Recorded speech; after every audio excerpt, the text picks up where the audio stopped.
결혼한 지 한 10여 년 된 부부의 이야기입니다. 그동안 작은 아파트도 마련하고 또 아이도 둘을 낳아 이렇게 잘 키우면서 안정된 가정을 꾸리고 있었습니다. 하루는 남편이 출근한 뒤에 아내가 집안 청소를 하는데 우연히 남편의 그 책장에서 노트 한 권 툭 떨어진 거예요. 보니까 남편의 일기장입니다. 일기장이 방바닥에 이렇게 펼쳐졌는데 뭐 보려고 본 것도 아니고 이렇게 집기에서 이렇게 봤는데 거기에 이런 글이 있었습니다. 일기의 소두는 이렇게 시작합니다. 그리운 미진아. 근데 문제는 아내 이름이 아니라는 거예요. 계속 읽어보니까 이런 내용이 쓰여 있었습니다. 지금 너는 어디서 어떻게 살고 있니? 우리가 헤어진 지도 10여 년이 넘었구나. 나는 이미 결혼해서 아이가 둘이지만 아직도 난 너를 잊지 못하고 있단다. 아이들과 마주 앉아 식사하다가도 나는 그들이 너와 내가 사랑해서 낳은 아이들이라고 생각하며 바라본다. 미진아 어디 있니? 너무나 보고 싶구나. 다시 만날 수 있으면 얼마나 좋을까. 그리운 미진에게. 이런 일기가 쓰여 있었어요. 아내는 남편의 일기를 읽고 나서 방바닥에 털썩 주저앉았습니다. 그리고 싸늘한 현기증을 느끼며 이렇게 되뇌이죠. 세상에 이럴 수가. 어떻게 이 남자가 이럴 수 있을까? 겉보기에 남편은 가장 노릇을 충실히 다하고 있었습니다. 월급도 꼬박꼬박 가져왔고요. 뭐 바람도 피우지 않았습니다. 아이들에게도 자상한 그런 아버지죠.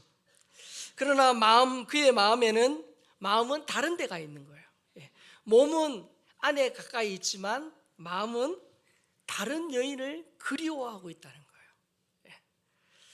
그래서 아침 드라마에 나올 법한 소재이긴 하지만 실제로 어느 부부의 실화이면서 동시에 하나님과 이스라엘 백성들의 관계를 보여주는 그런 이야기입니다. 여러분, 성경은 하나님과 이스라엘 백성 간의 관계를 이 부부 관계에 빗대어서 잘 설명했어요. 구약 성경을 보면, 신약 성경에 보면 그리스도는 누구세요? 신랑이시고, 그리고 우리 성도들은 다시 오실 그 신랑을 기다리며 정결하게 자신을 준비하는 신부로 그렇게 묘사합니다. 구약 성경에서도 마찬가지죠. 하나님은 자기 백성을 신부라고 하시고 하나님 스스로 자신을 뭐라고 합니까?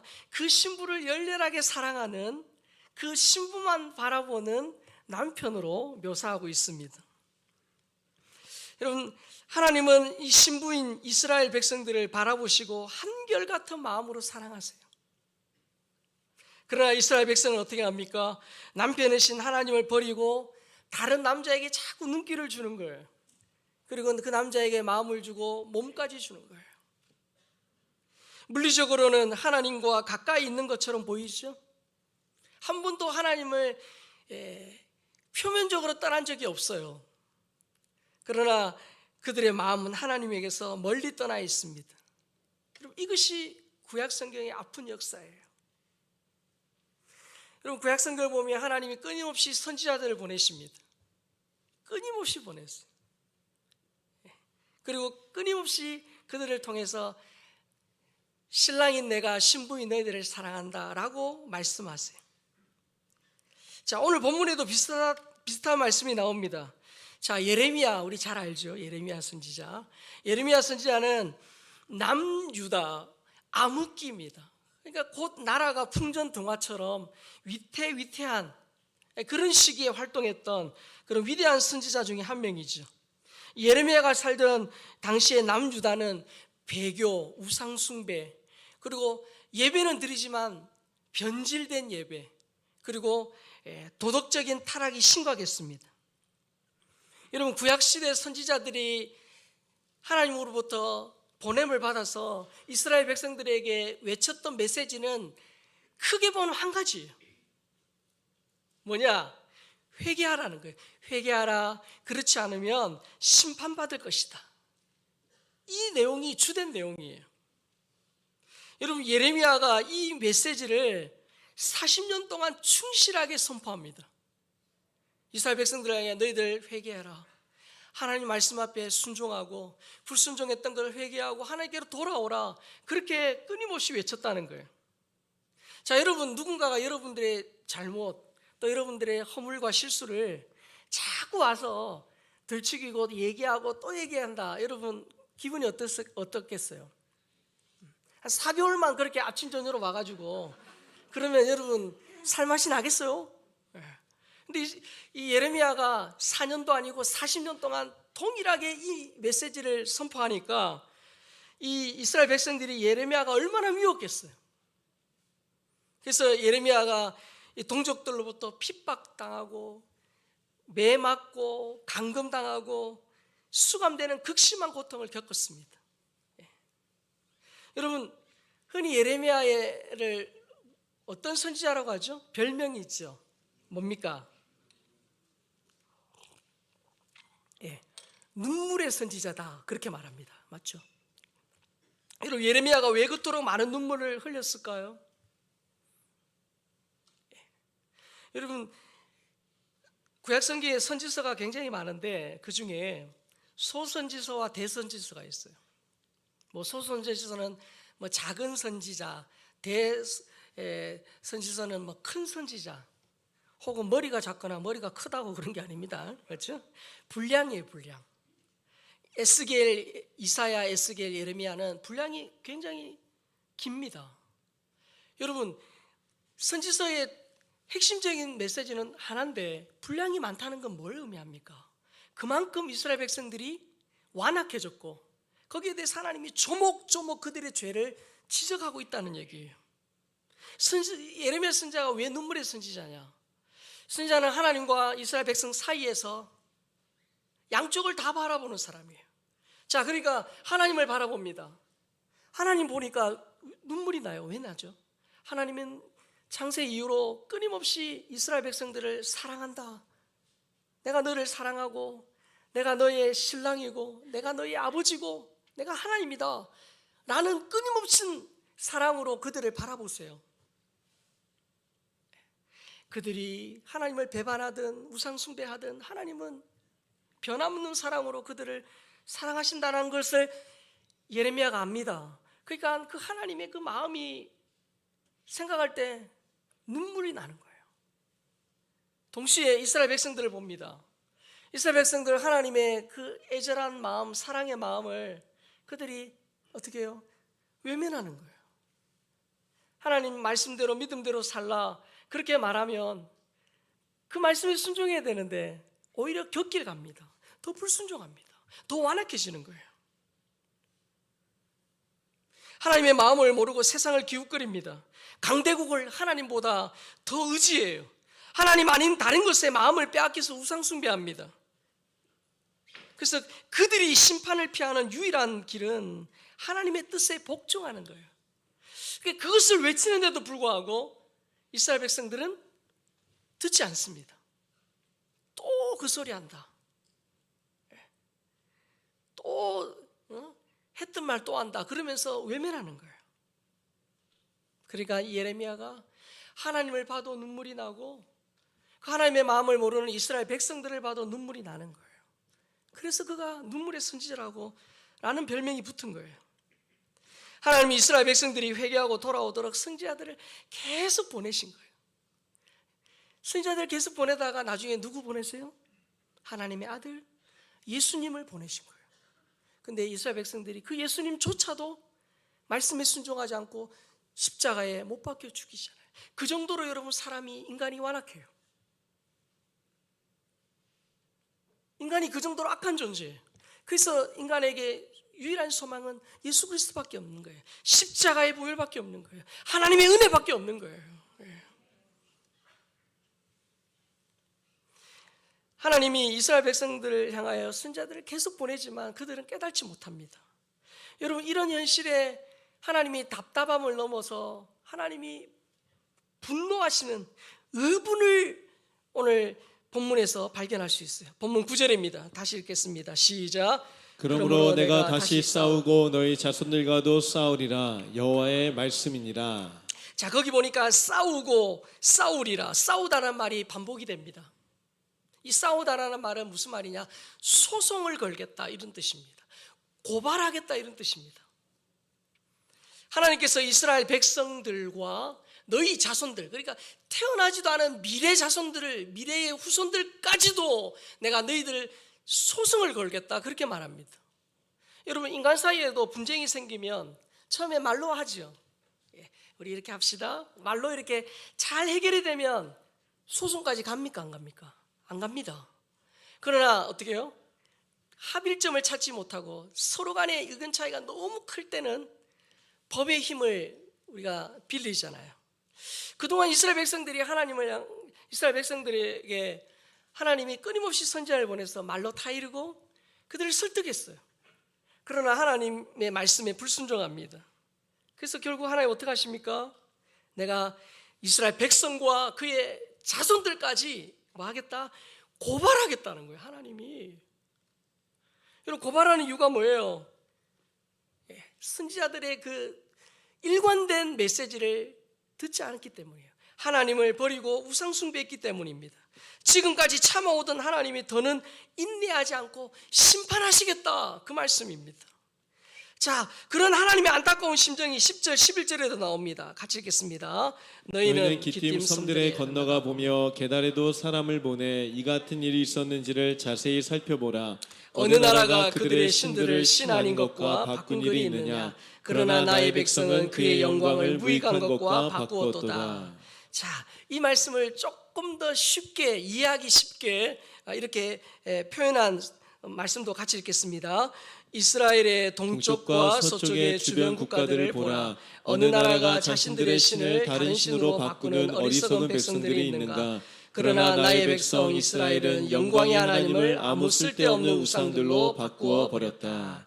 하나님이 얼마나 답답하셨으면 이스라엘 백성들과 그 이스라엘 주변에 있는 나라들을 한번 비교해 보라는 거예요. 뭘 비교해 보라냐면 이스라엘 사람들에게 온 세상을 한번 뒤져서 너희 같은 백성이 있는지 한번 살펴보라는 거예요. 자, 저기 보면 기띔 나오죠. 기띔. 앞에 본문 띄워주시면 기띔이 나오죠. 기띔. 기띔은 뭐냐? 서쪽 해안 지역을 말해요. 그러니까 이스라엘 지도에 보면 아래쪽입니다. 서쪽 해양 지역이고요. 게달은 뭐냐? 동쪽의 사막 지역이에요. 그러니까 동과 서죠. 우리나라는 표현할 때 아이한테 묻습니다. 엄마 얼만큼 사랑해? 그러면 하늘만큼 땅만큼 그러죠. 이스라엘 백성은 동에서 서입니다. 우리의 죄가를 동에서 서까지 그러죠. 동에서 서라는 말은 전체를 포함합니다. 그러니까 기띔과 게달은 가나안에서 볼 때 서쪽과 동쪽, 즉 온 세상을 말하는 거예요. 그러니까 온 세상을 다니면서 조사해 보라는 거예요. 이방 나라들은 신이 아닌 것에도 어떻게 하죠? 신이 아님에도 불구하고 그 신과 맺었던 그 언약을 끝까지 만다는 거예요. 지킨다는 거예요. 비록 우상이라도 자신들의 신을 변함없이 신실하게 섬긴다는 거예요. 이방 민족은 그렇다는 거예요. 그런데 이스라엘 백성도 어떻게 합니까? 창조주 하나님, 그리고 그들을 출애굽해서 가나안 땅으로 인도하시고 지금까지 그들을 보호하시고 함께 하셨던 그 하나님, 그 하나님을 말씀을 불순종하고 그 하나님을 어떻게 해요? 헌신짝처럼 버렸다는 거예요. 그러니까 이스라엘은 이방 민족들도 하지 않는 그런 황당한 짓을 했다는 거예요. 하나님께서 이스라엘 백성들을 고발하면서 이렇게 말씀하시는 이유가 뭡니까? 그들이 이방 민족은 우상일지라도 한번 끝까지 그 우상을 저버리지 않고 믿었는데 이스라엘 백성들은 그 하나님과 언약을 너무나도 쉽게 배반했다는 거예요. 언약을 너무도 가볍게 여겼다는 거예요. 그래서 하나님이 이스라엘 백성들을 고발하겠다 그렇게 말씀하시는 거예요. 이어서 예레미야가 백성들의 두 가지 이 죄를 신랄하게 지적하죠. 본문 13절입니다. 내 백성이 두 가지 악을 행하였나니 곧 그들이 생수의 근원되는 나를 버린 것과 스스로 웅덩이를 판 것인데 그것은 그물을 가두지 못할 터진 웅덩이들이니라. 아멘. 예레미야가 이스라엘 백성들의 죄를 지금 지적합니다. 첫 번째 죄가 뭡니까? 생수의 근원이 되신 하나님을 버렸다는 거예요. 그리고 두 번째 죄가 뭡니까? 스스로 웅덩이를 팠다는 거예요. 이건 물하고 관련이 있습니다. 이 말씀을 좀 더 우리가 이해하려면 이스라엘에서 과연 물이 어떤 의미가 있냐라는 것을 알면 좀 더 이해하기 쉬울 거예요. 자, 비가 많이 오고 우리는 강이 있는 우리 또 눈이나 비가 많은 우리나라는 그래도 물이 풍족합니다. 물론 우리나라도 물 부족 국가이긴 하지만 광야의 이스라엘과는 비교할 수 없을 정도로 물이 풍부하죠. 그러나 이스라엘은 척박한 광야입니다. 이스라엘에는 우리처럼 뭐 시내와 강이 없어요. 그냥 비가 집중적으로 오는 우기에 잠깐 흐르는 계절철만 있을 뿐입니다. 그래서 이스라엘에서는 물은 생명을 의미하고 나아가서 하나님의 은혜를 상징해요. 광야에서 물이 얼마나 소중한가, 그 탈무드에 이런 얘기가 있어요.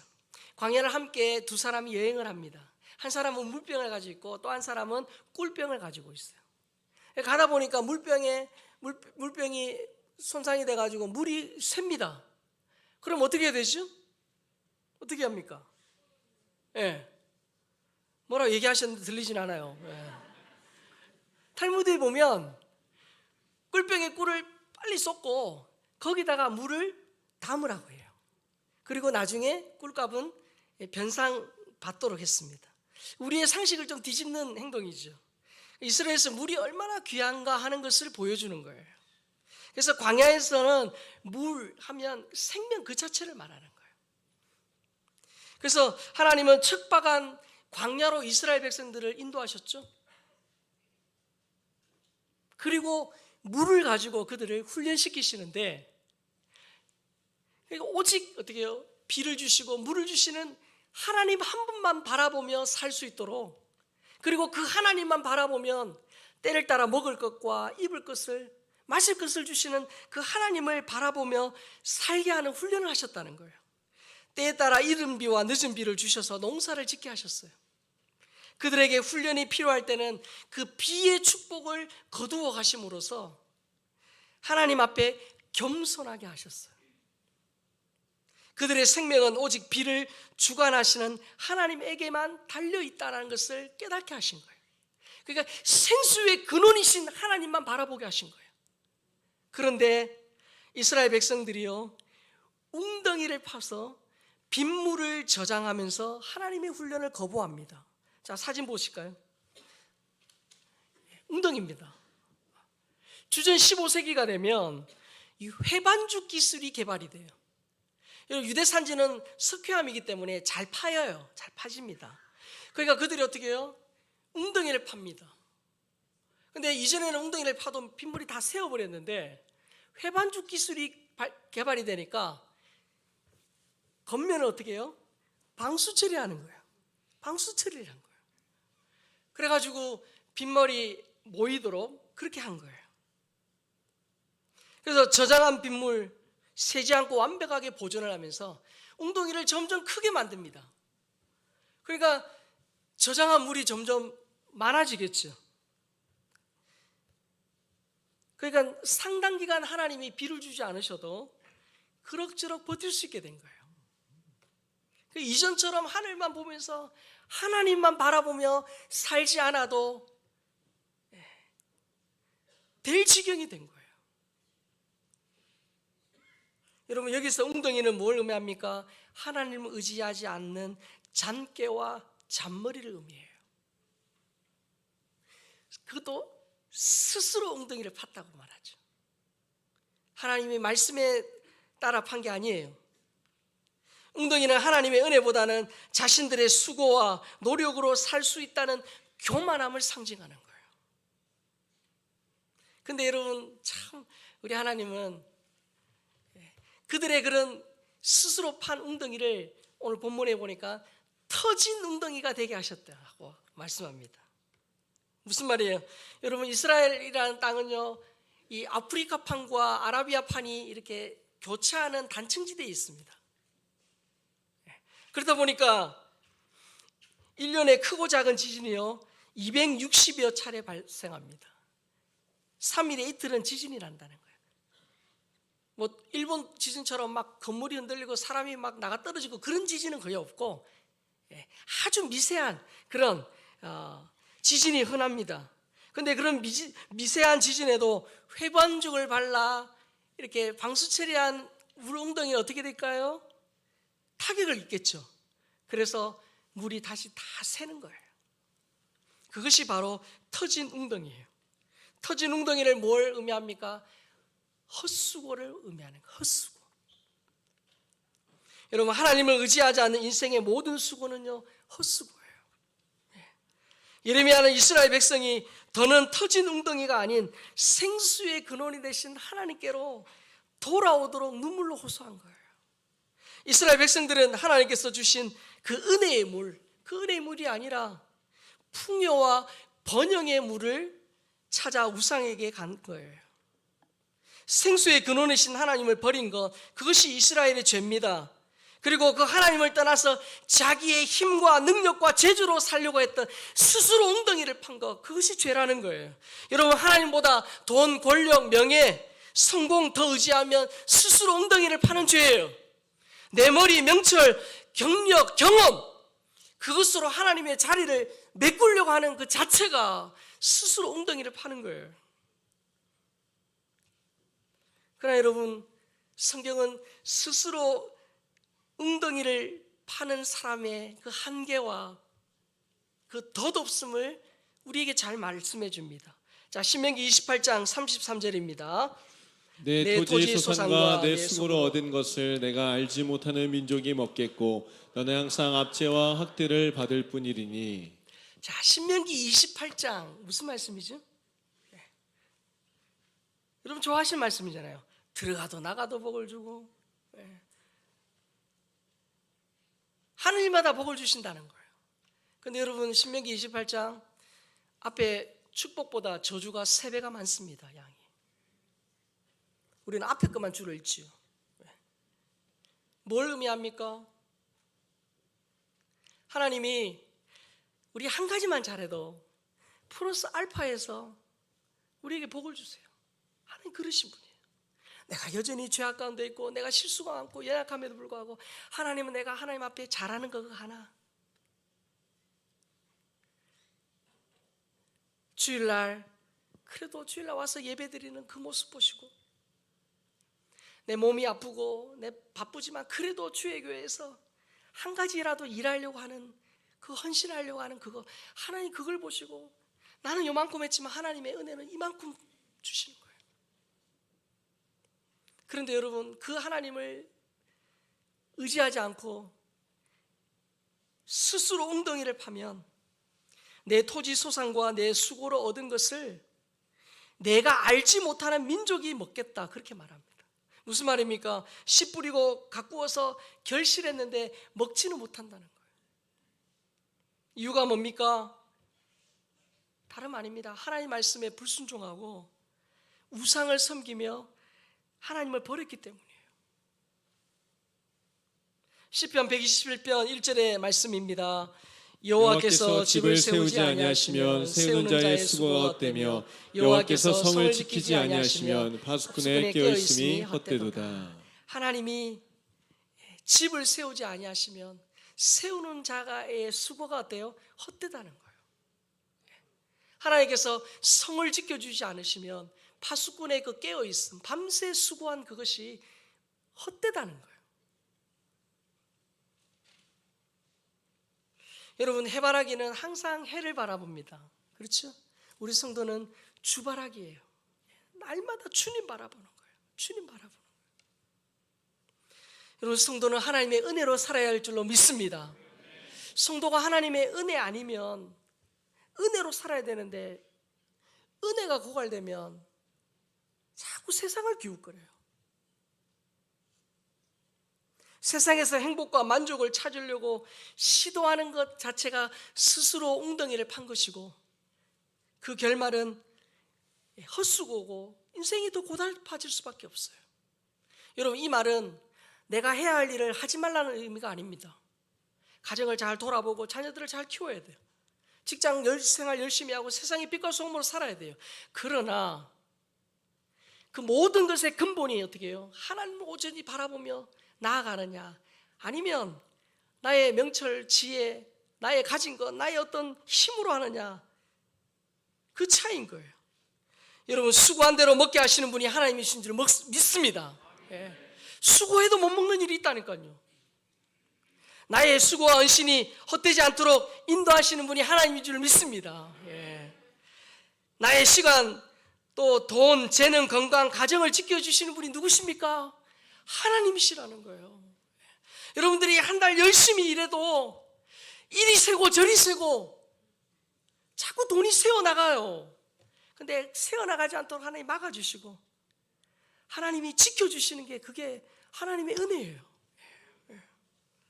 여러분, 물을 뛰쳐나온 물고기는 절대 행복할 수 없습니다. 여러분, 하나님의 백성은 예수님 밖에는 만족이 없어요. 행복이 없어요.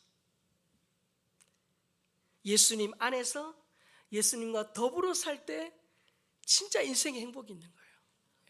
근데 우리는 자꾸 예수님 밖에서 뭔가 있지 않을까, 자꾸 우리의 생각이, 우리의 마음이 세상으로 가는데 그렇지 않다는 거예요.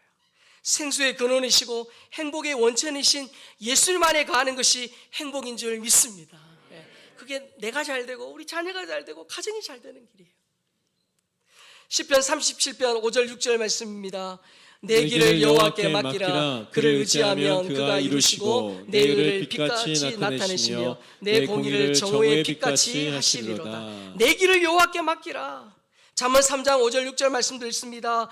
너는 마음을 다하여 여호와를 신뢰하고 내 명철을 의지하지 말라. 너는 범사의 그를 인정하라. 그리하면 내 길을 지도하시리라. 내 마음을 다하여 여호와를 신뢰하고 네 명철, 네 경험, 의지, 네 계획, 그 의지하지 말라는 거예요. 범사의 하나님을 인정하라. 범사의 주를 인정하라. 하나님을 바라보라는 거예요. 그러면 내 길을 지도하시리라. 사랑하는 성도 여러분, 우리가 끊임없이 하나님 바라봐야 돼요. 그런데 여러분, 내가 조금만 영적으로 방심하고 내가 기도의 자리, 내가 말씀 가까이 하는 생활을 등한시하면 나도 모르게 자꾸 어떻게 해요? 내 발이 세상으로 가요. 세상에 한 발을 내딛어요. 그리고 자꾸 내 눈이 세상으로 돌아가요. 그래서 매일 기도하고 매일 말씀 앞에 우리 자신들을 세우는 거예요. 이번 한 주간 그분의 도우심을 바라고 그분만을 바라보고 생수의 근원이 되시고 행복의 원천이신 그 주님 바라보고 승리하는, 사랑하는 우리 모든 주의 백성들 될 수 있기를 주님의 이름으로 축복합니다. 그래서 이번 한 주간 우리가 세상의 빛과 소금으로 살아가면서 때로는 지치고 힘들어도 생수의 근원이셔서 나를 살리는 생수의 근원 대신 그 주님으로 행복한 한 주가 되시기를 다시 한번 주의 이름으로 축복합니다. 아멘.